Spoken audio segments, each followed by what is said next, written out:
Hey everybody, welcome back to My Sixth Sense. We got kind of a special one today. Not really special for any reason outside of me being here, but so I took a leap, read a book in a subject that I usually wouldn't. I decided to read Jake Tapper's book, Original Sin, about the decline of Joe Biden's health.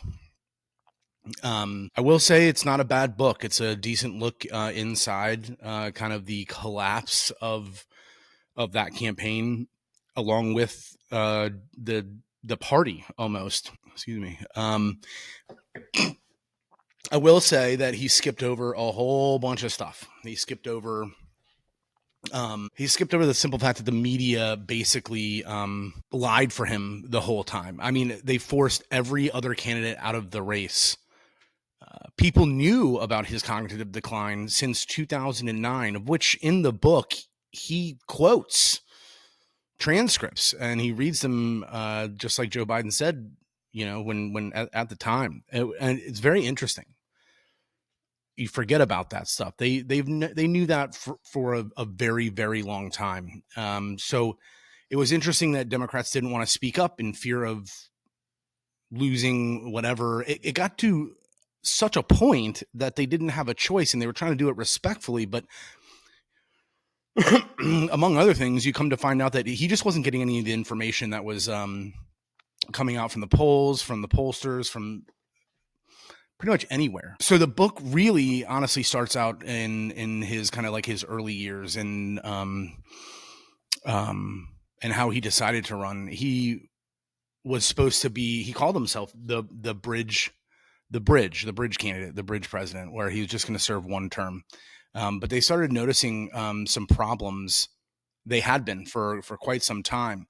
His physician never did a cognitive test. His physician never did a bunch of other tests that I think should just be standard for the president of the United States to see his level of fitness.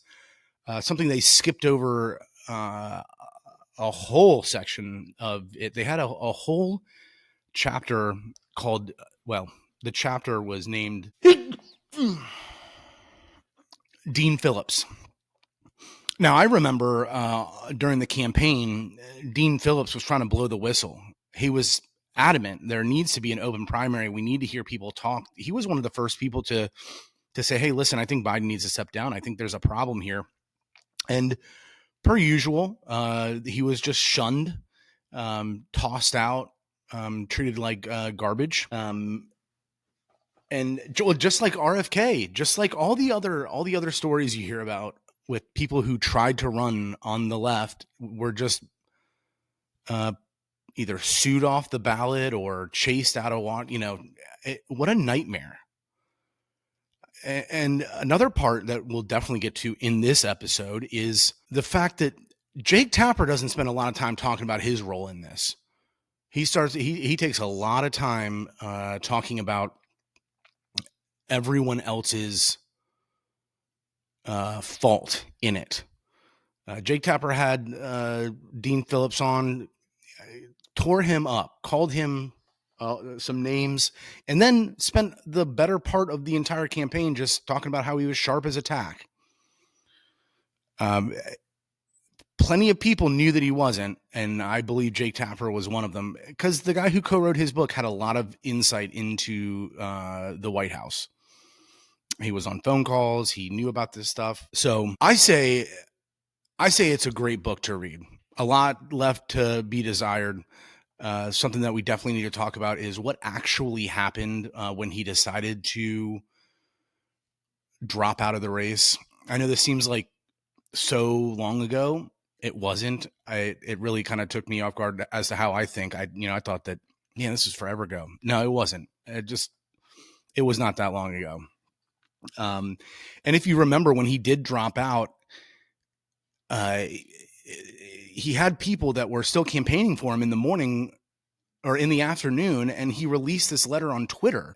Everything seems so fishy. The way that they would have you believe it is Chuck Schumer drove down to see Biden and let him know that his polling numbers were abysmal. Because nobody in his entire camp was telling him these polling numbers. Biden just believed that he was winning. And, that's definitely a fault of the people around him not giving him that information. And it got to the point where Democratic leadership had to step in and say, hey, listen, like you got to do something here. This is not going to win us anything. In fact, it's going to lose us everything. And at the time when these people spoke to Biden, he wasn't making much sense. And they have the transcripts to prove it. It is sad. It's sad that a lot of people knew about this stuff and did absolutely nothing but pushed him to run or, to not retire. Again, he's supposed to be the bridge candidate. Most people just thought he's one and done. That's not the case. The whole country was gaslit into thinking that he was fine. He was not fine. He hasn't been fine since the Obama era. That's when they started noticing issues, and nobody spoke up about it. Just remember that nobody spoke up about it. All these hypocrites in Washington, everyone had an opportunity. People met with Biden up until they were just kind of like not letting him out of the White House, scheduling him only things in the early afternoon. I mean, he wasn't able to do just the book documents a lot of things that he wasn't able to do. Those things are imperative to becoming a president and running a crazy campaign. So the next question that I have would be, which this book is not about. The book is just about his cognitive decline, which I guess this could include, who was running the White House? Who was signing things? Who was, these blanket crazy pardons, all this other stuff, the letter of him saying he's dropping out of the race. He said he wouldn't put his support behind Kamala, and then he changed course and did that, which we talked about, I think, is just his last ditch middle finger to the party that pushed him out. So the book makes it seem like he went out on his own. He is a valiant presidential move, and he kind of knew it was time. But then in the same breath, it talks about how long that took, how many people had to get involved, how much they had to talk to him. And really, it had to do with the debate, because, again, people were just gaslit into thinking he was fine. And there were people blowing the whistle, but per usual, since they weren't towing the line, which I have so many thoughts on that. They were shoved out, and now one of them runs the HHS. You guys had a lot of opportunity. The left, you guys, they're not you guys, they're us. We had a lot of opportunity to get a great candidate on the left. You were forced into that. You had no choice. I don't want to hear about the democratic process currently. Last episode, we went over what Bernie thinks, which is just kind of common sense. That's just exactly what happened. It was too soon until the primary. They had to push Kamala through. They didn't want a contentious primary, and that's the way it was. The oligarchs in that party, the rich people, decided who the candidate was going to be. So let the hypocrisy begin. So back to the things I'd really like to find out about is who, which we probably never will on this one, who was in charge. Who came up with the idea of blanket pardons for your family? I just got into a little bit of a tiff on Facebook about morals in presidents, and I don't think there's been a good one for a long time that's had decent morals. And to compare these people is like just comparing a bear with snakes. Really, they're all hissing down there. So whose idea was it for the blanket pardons? And then I don't fault him for giving his son a pardon. What I do resent is for things he may or may not have done for like 14 years. That is extremely suspect. And an hour before he left office? That doesn't seem right either. To Anthony Fauci, who constantly claims he's done nothing. And the letter, move back a little further, the letter that he put out on Twitter. What a weird thing to do as a president. Why wouldn't you just get on TV and do that? I mean, obviously he's cognitively impaired, so it might be a little tough to get him on there and keep him on script. It was very obvious in the book with the that he could not stay on topic. He was having a lot of trouble. He was asleep a lot, resting. Some of the transcripts that Jake Tapper was the one that narrated the book. I had the book on tape. I drive a lot.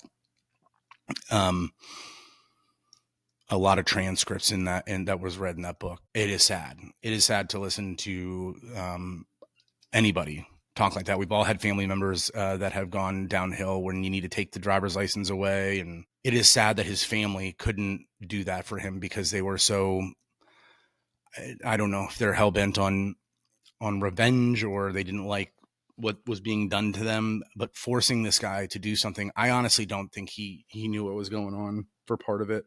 He sure didn't know the polling numbers. He's truly believed up until Chuck Schumer got a hold of him that the polls, he thought they looked good. They had Democratic leadership had an entire meeting about this and gave the meeting notes, the minutes to the White House chief of staff and said, you need to show him this. He needs to know what he's working against. And they didn't show him at all. So again, that seems, I mean, not in the legal sense criminal, but in the a decent human being part, kind of immoral. It's not giving that person who is already cognitively impaired the correct knowledge and giving him advisement, which would have been, listen, we need to, if we're going to win, we need to get a good candidate. You're just not that way. The third thing I would have liked it to talk more about is Jake Tapper's involvement and the media's involvement. He just skipped over, he said it, but these cheap fakes where the video was correct, but it was done in to mismanage a narrative. No, it was just a video of him like stumbling because he couldn't walk at times. His shuffle was tough. The way he talked, the book says he mumbled a lot. People were having a very hard time understanding him. George Clooney he didn't recognize George Clooney when he stood up and talked to him. A guy who fundraised millions and millions and millions of dollars for him in his campaign. It's sad. He's quoted as just like saying he is, well, he dropped some F-bombs, but he's just like, he is not the same guy. He said he was just shocked to see how frail he was, how skinny he was. He walked in behind Barack. Barack walked in first, and he's like, oh my gosh, had to be helped off stage. I mean, you know the stories. Everyone has seen it with their own eyes, and that's the craziest part is everybody saw this with their own eyes, but the media was just gaslighting you and acting like, what are you going to believe, your eyes or us? So he'd get on TV and make little to no sense. And then that debate put him out there for everyone to see and how bad it was. And at that point, people weren't like mad. They felt, well, me personally, I'm like, I felt sad. You don't want anyone up there doing that. It was embarrassing. And then to have his wife, who's supposed to be the biggest champion of him, afterwards, like, you've answered every question. Good job. Like, what, a 3-year-old? It's the sitting president of the United States. And all these things people are seeing. And nobody spoke up. They just let it go. So you reap what you sow. I'm not saying Trump's a whole bunch better. I mean, he is definitely cognitively better. But I'm just saying, like, as a candidate, you had the left had all of this opportunity and they decided to waste it. So, we will get back into this. I definitely want to, I have a video of Dean Phillips back with Jake Tapper after he's read Original Sin, which they act like this chapter about Dean Phillips is long. It's not. It's just all about how he knew it and he said that and everyone forced him out. So we're going to react at the same time. I haven't seen this. Someone told me about it. So let me pull this up. You've been seeing behind closed doors. They wouldn't run, so you ran. Now that this has all come out in the book and the Her tapes and what we see of Biden when he goes on The View, et cetera, how do you feel? I'm incredulous. I mean, how could one not be? And what you exposed and Alex exposed in the book only infuriated me more, if that was even possible, to see the names, to actually understand the timeline, when I was trying so hard not to be the guy, but just to be the guy that called attention to something that the real leaders in the room had the power to do something. And I got to say, Jake, but that's combined with, I'm incredulous, but I'm inspired. And to everybody watching right now who wants to litigate the past, I know we have to, but only Yes, the only we benefit have that to. comes from this is if we don't allow it to happen again. And I'm really on a mission to create competition, political competition in America. The lack of honesty, the lack of integrity, the lack of competency, the lack of belief and trust in people, in whom I had a lot of it, just begs for America to really reconsider why we allow a duopoly to control the most important industry in America, which is our democracy. And that's how I feel right now. Well, I want to get to it sounds like you're talking about a third party, and I want to get to that in a second, but I do want to litigate the past a little bit because it's important. I know Jay the Tapper wants to Democrats like litigate Schumer the and past. Jeffries and others are like, oh, we just want to look forward. We want to look forward. Can the Democratic Party move forward without acknowledging this? To me, it's like the Republican Party, what they had to go through with Iraq, with the war in Iraq, which was obviously a mistake. No, they can. No, they cannot. They have to acknowledge. They have to. Trust is built on truth. If you have to. Something has to be done. I'm gonna just stumble into that one. That's a crazy thought. Do they have to read it? Yes. And the American people came to see that before the politicians did in a lot of ways. What does your party need to do? What do the people running for president need to do? Jeffrey, Schumer? Because I like how he's now saying, what does your party have to do? As if he's not a member. I think from what I read on the internet, he has a crisis PR team now. Jake Tapper does, because of how, that's insane. As a reporter or a journalist, he's been in this space for 25 years and he can't figure out how to think by himself. And so here we are. That whole book is about, he could have done that book since 2008. They all knew it. They didn't get it wrong. They lied to you. Got to say that again. But it's interesting now how he's using this language, this your party.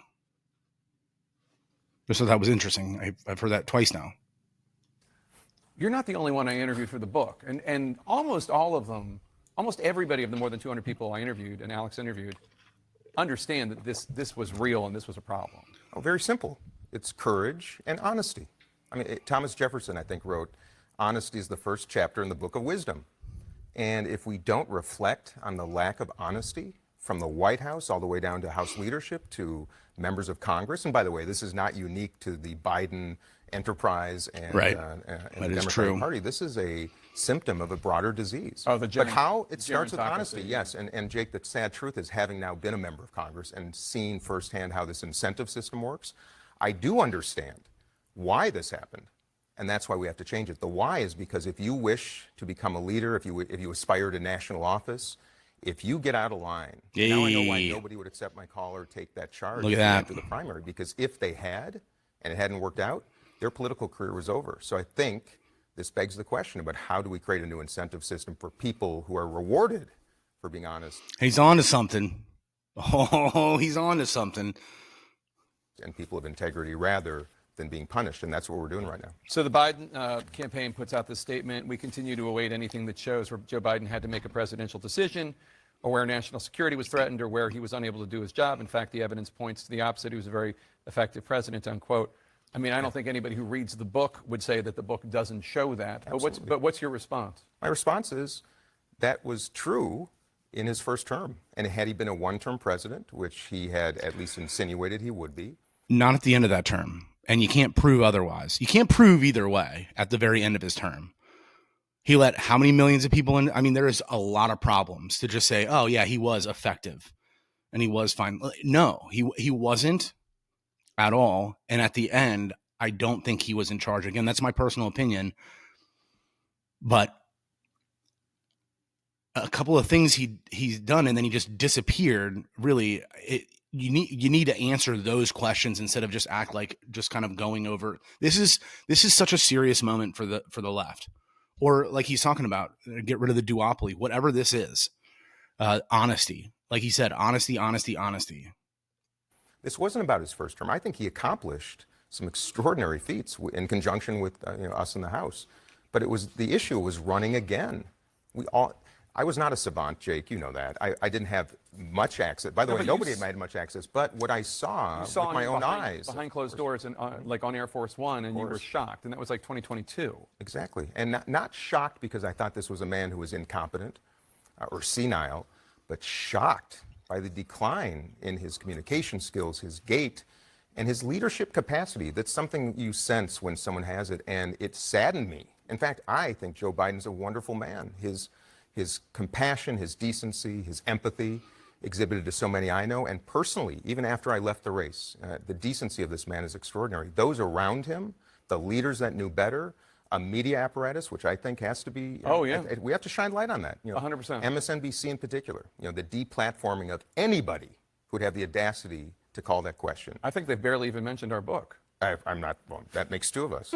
You gave me platform. Now, do I wish you and others had maybe investigated something a little bit more then? But I understand why when there's an apparatus designed to undermine. See, here's the big thing. Here's the big thing. This whole charade where they kind of touch on things, but then they got to be kind. Trump, that's one thing Trump does. If he calls it out, he's not super nice about it. Like you can't dance around it. Politicking has changed, especially with this landscape. And to just be like, listen, I wish you kind of could have done more, but I understand. No, you shouldn't understand. None of it makes any sense. Tell him that. Tell these people. Like right now, and he's trying to be like professional. It's like, I get there's a level of professional needed, but at the same time, you can't mince your words. You have to be straight to the point. Like you guys didn't do this and you left me hanging out to dry, and we need to fix that. We need to figure this out. But I'm sure there's something behind the scenes, of course. This power structure is the roots are too deep, and I'm not really sure how they fix it, but let's keep going. Undermine, to threaten, and to replace facts with misguidance. I understand why this works, but when I hear that, this was not about his term, number one. This was about why he should run again in the face of his decline. But most importantly, Jake, this was about the numbers. And every single poll that came out said the same thing. He wouldn't win. And I was trying to simply call attention to what every person who was paying attention saw. So I think a lot, and let me just speak for Alex Thompson, who broke stories about, and he's my co-author, who broke stories about Biden, in terms of the investigation of this. Alex did a lot. I did a little. I wish I'd done more. I've said that before. I wish knowing now what I know, I wish I'd done more. You knew it then. But a lot of the issue is, we talked to more than 200 people. Almost none of them were talking to us until after the election. They just refused. They wouldn't answer our calls. They wouldn't tell these stories. Then there was this deluge after this existential threat of Donald Trump was a fait accompli, and they wouldn't. And now they're speaking. What do you think would have happened if Biden had agreed to debate you, which he refused to do? But that was, you told us, that was the main thing you wanted. No, okay. See, again, he didn't refuse to debate. He wasn't the candidate. You don't get to debate the Republican nominee for president if you're not the nominee. Like, you know what I'm saying? That's like every time 9,000 people ask to debate Dave Smith on every dumb topic. And he's like, listen, I'll debate, Zero Hedge or, Princeton. You don't get to take on an ex-president in a debate just because like you want, you know what I'm saying? Like you have to be somebody, but the party has to figure out that there needs to be that competition. People need to see that. I mean, I understand why Trump didn't want to debate him. It's a kind of a waste of time because what happens? Trump debates him and loses, and then what? Dean Phillips goes and just quits Congress anyway? Like, I don't know. You wanted a debate. And it was my gravest disappointment in my party, the Democratic National Committee, to not create a simple platform for just one of those, which I think should be an absolute requirement of someone running for office. And I did not want to embarrass Joe Biden. But you wanted people to see. But I wanted people to see Yeah. because look, I had seen him four times. I'd seen him in a couple of years, and those 4 times, face to face, smaller rooms. That's all I needed to see. This was not rocket science. This was not you have to investigate a little more. My colleagues in more senior positions saw him much more regularly. I never would have anticipated a debate that looked as bad as the one that did in July of 24. I simply wanted Americans to see what I had seen, and the White House had prevented that opportunity at every step of the way, and I think that is a massive failure of the party, and I was only asking for a competitive primary, and the absence of that is why Democrats now find ourselves in this position. They shut you down. They kept you off ballots, and they tried to keep you off a ballot in Wisconsin. We're going to have you back. I don't think this book's going away. Obviously, you want to get rid of the duopoly, which poses some intriguing questions. So please come back to talk about Anytime. that. Dean Phillips.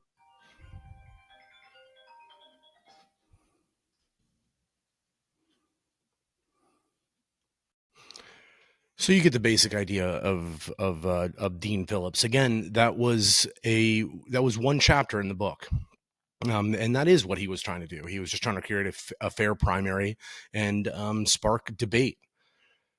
But he was shut down like every single other presumptive contender for the Democratic nominee. And it wasn't right. And I, again, find it funny that Jake Tapper is using language like your party, one of which he has been the member for a while and advocated for to a fault. So I guess I know this is a short episode, and this book does deserve a little more than this short episode, but the 3 biggest takeaways that I have from reading this book is that the left is completely fractured, and that kind of sits on the shoulders of what this book claims to be just Joe Biden and his team. I believe it to be also the media who just gaslit everyone into thinking their eyes are deceiving them. And they even go as far to say that Kamala just really didn't have a chance to win. That she was more unpopular than him. If that's, again, that's something that we said from the beginning. But her campaign of joy, which Biden didn't help at all, and people just kind of knew that it was fake. So I hope that a lot of this is investigated. I hope that the blame is put where it belongs, and people accept that blame. The truth, really, that's my biggest problem on all levels, right? With the Republicans, they make these promises that they can't keep, or they come short to all of these promises and what they say. And the only way to fix all of those, like almost every problem here in the present time, is the truth. The American public needs the truth. So in this space, in this episode, the truth is, was Joe Biden the president of the United States while he was the president of the United States? How long have we known about this cognitive decline? Our eyes didn't deceive you. You were okay to think that. And you have a right to question everything. And even further than that, our politicians need to be better. Just like Dean Phillips said, this incentive structure is useless. It helps no one except for themselves. And that's really why everyone can't stand politicians, because they seem like they only care about themselves. That's it.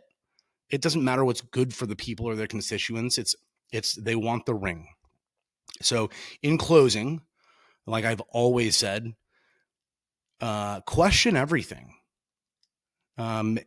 If your eyes aren't deceiving you, or you don't think so, they probably aren't. If it walks like a duck and quacks like a duck, I know you've said this before, it's probably a duck, and that's just the way it was. So this book is just vindication from the way that I thought before. It shows that there was no there was just not going to be a primary, that the donors were going to make the decisions. And they've known about this for a long time. So I don't really need any moral grandstanding from either side at this point, especially not the left. They have got to figure this out. And again, I hope the truth will set them free. Anyway, have a wonderful week. Hey there, if you enjoyed this video, click subscribe so you know when all the new content from My Sixth Sense drops. And if you want to listen to me, which who knows, some people do, check out My Sixth Sense with a C, anywhere you listen to podcasts.